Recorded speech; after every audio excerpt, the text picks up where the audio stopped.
A blessed Friday to us.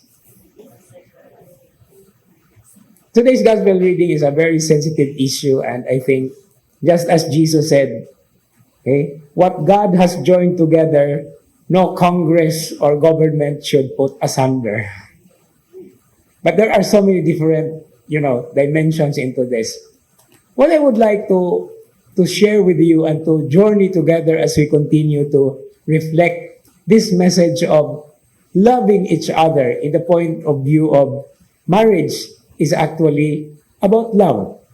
And another thing also, before I forget, the best thing to introduce the gospel reading today is to talk about Jesus' teaching about marriage and against divorce.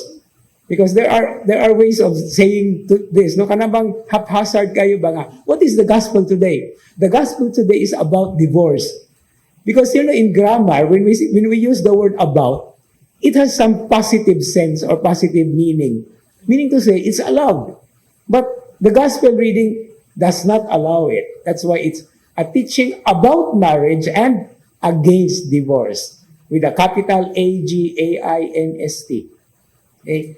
Now, what I was saying a little earlier is a very beautiful perspective that we have to get into as we continue to reflect on this love relationship. And this has something to do with friends.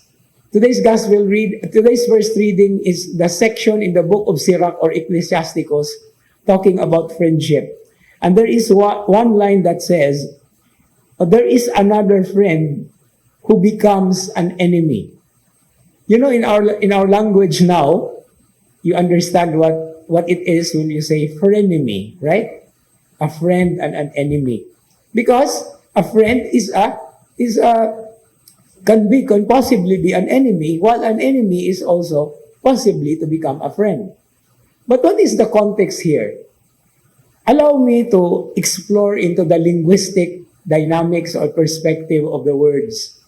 Because when we say friend, enemy, and in English, murag wala kayo relasyon.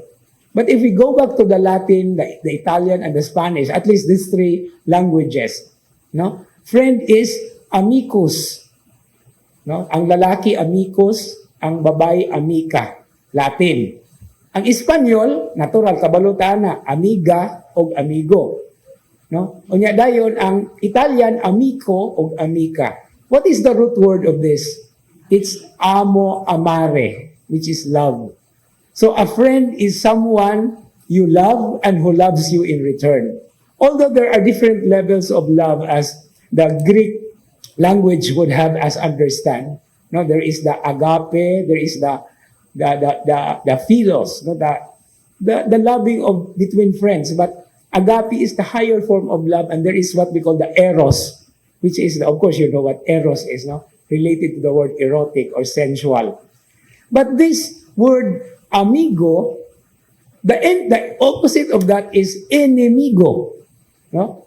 So meaning to say, your enemy is at least connected with the love. Because as you love that person, the enemy does not love.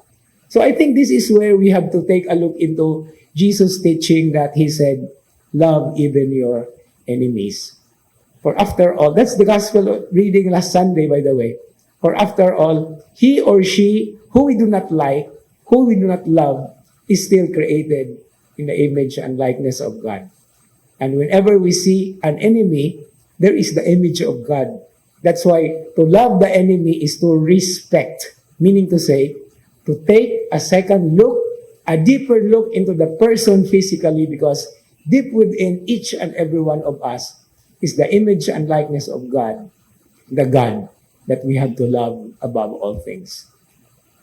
Amen.